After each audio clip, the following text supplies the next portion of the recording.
Salam sejahtera dari Yesus Kristus untuk kita semua. Shalom. Kami ucapkan selamat pagi dan selamat hari Sabat para pemirsa di rumah yang saat ini sedang mengikuti ibadah bersama melalui live streaming dari kantor pusat Gereja Masih Advent Hari ke-7 Uni Conference Indonesia Kawasan Timur. Saudara-saudara sekalian, kita mulaikan dengan acara keluarga. Mengapa penting acara keluarga? Mengapa ada seminar-seminar rumah tangga? Saudara-saudara, kita akan ikuti apa Alkitab katakan. Mengapa penting acara keluarga itu? Oleh sebab pertama, bahwa lembaga pernikahan itu diciptakan oleh Allah pertama di Taman Eden. Itulah sebabnya sangat penting. Sucinya lembaga hari Sabat sama sucinya dengan lembaga pernikahan atau keluarga. Itulah sebabnya di akhir zaman ini, saudara-saudaraku, bahwa setan berusaha keras untuk mau menghancurkan kedua lembaga ini. Yang pertama lembaga rumah tangga, dan yang kedua adalah lembaga hari Sabat. Kadang kita kuat di dalam rumah tangga kita, setan berusaha untuk menjatuhkan untuk lembaga Sabat. Ataupun kita kuat di dalam penyucian Sabat, setan berusaha untuk menjatuhkan kita dalam soal rumah tangga. Sehingga banyak rumah-rumah tangga di dunia ini banyak yang cerai. Itulah sebabnya Gereja Masih Advent Hari ke-7 setiap saat, setiap Sabat diadakan acara rumah tangga. Saudara-saudara, para pemirsa di rumah, keluarga itu adalah faktor tunggal yang paling penting dalam membentuk manusia. Kenapa penting? Kenapa faktor tunggal? Oleh sebab seorang pakar rumah tangga namanya Ellen G. White. Dia berkata bahwa pendidikan yang pertama adalah di dalam rumah tangga. Bahkan dikatakan bahwa mulai dari kandungan sudah diberikan pendidikannya. Itulah sebabnya penting sekali untuk kita mengikuti acara-acara rumah tangga, dan penting sekali untuk rumah tangga kita selalu bahagia, memperoleh damai sejahtera di dunia ini. Di dalam buku Kejadian 2 ayat 24 berkata, sebab itu seorang laki-laki akan meninggalkan ayahnya dan ibunya dan bersatu dengan istrinya sehingga keduanya menjadi satu daging. Dari sejak semula Allah telah membentuk rumah tangga. Ialah seorang laki-laki, dia harus meninggalkan orang tuanya, ibu bapaknya, dan dia akan berdamping dengan istrinya. Menjadi satu, bukan lagi dua. Itulah rumah tangga. Dan Allah mau di dalam kehidupan rumah tangga kita itu tetap bersatu, bukan berpisah. Tetapi setan berusaha untuk memisahkan rumah tangga itu. Yesus pun berkata demikian di dalam Matius 19 ayat 6 berkata, demikian mereka bukan lagi dua, melainkan satu. Karena itu apa yang telah dipersatukan Allah tidak boleh diceraikan manusia. Saudara-saudara yang Yesus kasih, sangat penting di dalam kehidupan keluarga kita ya. Agar kehidupan keluarga kita selalu bersatu. Agar kehidupan keluarga kita seirama. Dan untuk memperoleh kebahagiaan bersatu di dalam keluarga, tentunya kita harus belajar dan belajar akan firman Tuhan. Allah menciptakan manusia, Allah menciptakan seorang laki-laki, bukan dua orang laki-laki. Allah menciptakan wanita, seorang wanita, bukan dua orang wanita. Jadi keluarga itu adalah satu pria dan satu wanita. Saudara-saudaraku yang Yesus kasihi, di dalam setiap pernikahan, di dalam setiap keluarga kita, kita membutuhkan pertolongan. Dari mana pertolongan yang kita perlukan? Dari mana pertolongan yang kita dapatkan, saudara-saudaraku? Pertolongan itu tentunya kita membutuhkan seorang hamba Tuhan, seorang pendeta. Apabila ada persoalan, kita butuh pertolongan untuk didoakan. Bahkan sejak dari perkawinan, pendeta atau hamba Tuhan yang selalu menolong. Jadi yang pertama, di dalam keluarga kita membutuhkan pertolongan. Pertolongan itu dari para hamba Tuhan atau pendeta. Yang kedua di dalam keluarga kita perlu penasehat. Dari mana penasehat kita akan peroleh itu, saudara-saudara? Penasehat itu adalah Yesus Kristus. Kita membutuhkan penasehat di dalam kehidupan rumah tangga kita melalui Yesus Kristus yang selalu akan menuntun kehidupan keluarga kita selalu aman, tentram, dan kebahagiaan. Bapak Ibu sekalian, para pemirsa di rumah, itulah yang kita butuhkan. Kalau kita butuh pertolongan dari hamba Tuhan, kalau kita butuh penasihat dari Yesus Kristus, yang ketiga, maka kita membutuhkan panduan. Apa panduan yang kita butuhkan di dalam kehidupan kita berkeluarga? Panduan itu adalah Alkitab. Kalau kita rajin membaca Alkitab, kalau kita rajin menyelidiki akan firman Tuhan, ini merupakan buku panduan di dalam kehidupan keluarga kita untuk kita memperoleh kedamaian, untuk kita memperoleh kebahagiaan di dalam kehidupan rumah tangga kita masing-masing.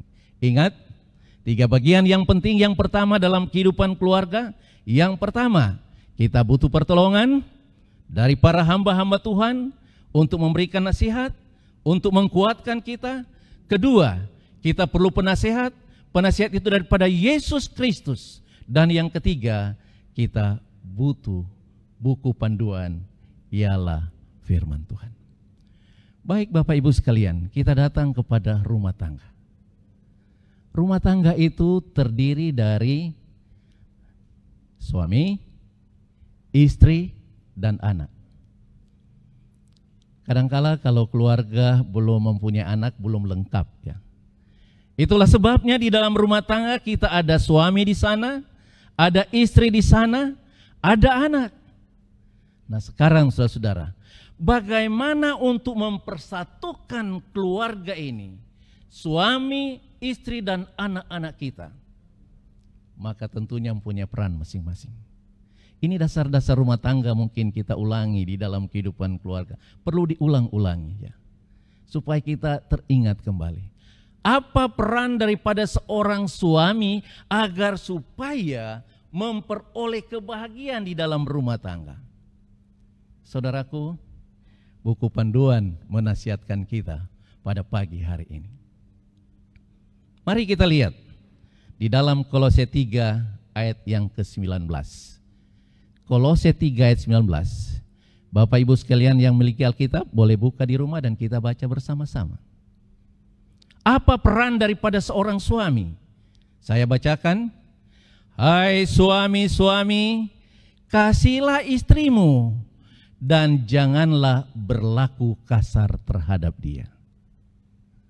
Ini poinnya bagi suami-suami. Saya juga suami. Mari kita ikuti akan nasihat firman Tuhan di dalam panduan Alkitab ini. Bagi para suami-suami, poinnya adalah pertama, kasihilah istrimu. Bagaimana kita mengasihi istri kita? Apakah kita mengasihi istri kita ketika kita dalam keadaan hebat, luar biasa, mendapatkan berkat banyak? Apakah kita mengasihi istri kita di waktu kita senang? Saudara-saudara, di dalam setiap saat, ketika kita memasuki rumah tangga, kita ingat kembali sumpah perkawinan. Kita mengasihi pasangan kita atau istri kita di waktu senang, waktu susah, waktu kita melarat, waktu kita mempunyai banyak harta. Di dalam setiap saat, mari kita mengasihi istri kita. Hai suami-suami, kasihilah akan istri-istrimu. Wah, betapa senangnya. seorang istri kalau dikasihi oleh suami. Lalu yang kedua, janganlah berlaku kasar terhadap dia. Bapak Ibu sekalian, kadangkala kita berpikir suami berlaku kasar, mungkin kita melepas tangan, kita memukul istri kita dan lain-lain. Bukan itu sudah masuk di dalam program pemerintah ya. Undang-undang untuk kita berlaku kasar terhadap istri kita. Tetapi bukan itu maksud firman Tuhan. Berlaku kasar itu termasuk kata kita yang tidak baik. Termasuk kehidupan kita yang selalu menyusahkan istri kita. Itulah yang dikatakan kita berlaku kasar terhadap dia. Sekali lagi, hai suami-suami, kasihilah istrimu dan janganlah berlaku kasar terhadap dia. Mari kita datang kepada bagian berikut, adalah istri. Bagaimana tentang istri kita? Apa peran di dalam kehidupan istri sebagai seorang istri? Kita lihat di dalam Efesus pasal 5 ayat yang ke-22. Kita baca di dalam Efesus pasal 5 ayat yang ke-22. Apa dia katakan di sana? Hai istri, tunduklah pada suamimu. Ini kata tunduk kadangkala kita salah menginterpretasikan. Kadangkala kita berpikir kalau istri Alkitab katakan tunduk bagaikan seorang pimpinan dan seorang bawahan. Dia harus tunduk, harus jongkok. Bukan itu maksud firman Tuhan. Atau kadangkala kita berpikir karena istri dia harus tunduk kepada suami, lalu suami berlaku sewenang-wenang terhadap istrinya. Saya sebagai kepala tunduk apa yang saya harus katakan. Tidak boleh tidak. Saudaraku, pagi ini kita belajar bersama-sama. Maksud firman Tuhan mengatakan, hai istri, tunduklah pada suamimu. Sebenarnya kata tunduk itu adalah dalam ayat ini yang pertama menghormati. Hai istri-istri, hormatilah akan suamimu. Kata tunduk dalam arti menghormati. Suami sangat senang ketika istri melakukan apa tugasnya, dia menghormati akan suaminya. Luar biasa saudara. Sangat senang. Yang kedua kata tunduk sebenarnya itu adalah, hai istri, hargailah akan suamimu. Bagaimana kita menghargai suami kita? Kadangkala istri salah mempergunakan. Di hadapan orang dia memalukan suaminya. Saudara-saudara, firman Tuhan berkata, kata tunduk dimaksudkan dalam firman Tuhan saat ini. Hai istri, hormatilah akan suamimu dan menghargailah dia di dalam kehidupannya. Di hadapan orang kalau istri menghargai suaminya, wah senang sekali. Senang sekali saudara-saudara. Lalu yang ketiga di dalam kata tunduk ini adalah istri-istri harus memberikan nilai yang tinggi kepada suaminya. Memberikan nilai yang tinggi atau puji ya. Memuji suaminya. Kalau suami itu seorang petani, dia pulang mungkin dari pekerjaannya, maka ketika dia kembali, istri itu akan berkata, luar biasa, apa yang kau tanam itu hasilnya luar biasa. Senang suami itu oleh sebab dipuji oleh apa? Oleh istrinya. Atau di dalam segala hal, seorang nelayan mungkin suami ketika pulang, membawa ikan banyak, jangan lupa istri. Kata tunduk ialah, mari kita puji. Luar biasa papa. Luar biasa Dedi. Berhasil pekerjaan hari ini. Itulah yang dimaksudkan kata tunduk. Jadi sekali lagi, hai istri-istri, untuk mendapatkan kebahagiaan di dalam kehidupan keluarga kita, mari kita hormati suami kita, mari kita menghargai akan suami kita, mari kita memberikan nilai yang tinggi terhadap suami kita. Yang terakhir, karena kita berbicara suami, istri dan anak, sekarang apa peran anak terhadap orang tua? terhadap ibu bapa. Efesus 6 ayat 1 berkata, hai anak-anak, taatilah orang tuamu di dalam Tuhan, karena haruslah demikian. Anak-anak berkewajiban untuk menghormati, taat perintah Tuhan. Anak-anak itu bukan mencakup anak-anak yang kecil. Saya ini sudah mempunyai cucu tetapi masih mempunyai orang tua. Hormatilah akan orang tuamu di dalam kehidupan kita. Keluaran 20 ayat 12 juga berkata bahwa hormatilah ayahmu dan ibumu supaya lanjut umurmu di tanah yang diberikan Tuhan Allahmu kepadamu. Saudaraku, hormatilah. Rahasia umur panjang yang Tuhan berikan. Kalau anak-anak menghormati akan orang tua, ibu bapanya, maka umurnya akan dilanjutkan. Akan umur panjang, saudara-saudara. Penting ini dalam kehidupan kita. Hai anak-anak saat ini. Apalagi nasihat. Sekarang untuk peran orang tua, tadi peran anak-anak terhadap orang tua, apa peran orang tua ya terhadap anak-anak? Efesus 6 ayat 4 berkata, dan kamu bapak-bapak janganlah bangkitkan amarah di dalam hati anak-anakmu, tetapi didiklah mereka di dalam ajaran dan nasihat Tuhan. Jangan bangkitkan amarah terhadap anak-anak. Hai bapak-bapak, hai ibu-ibu, hai orang tua, didiklah mereka di dalam Tuhan. Bagaimana kita mendidiknya?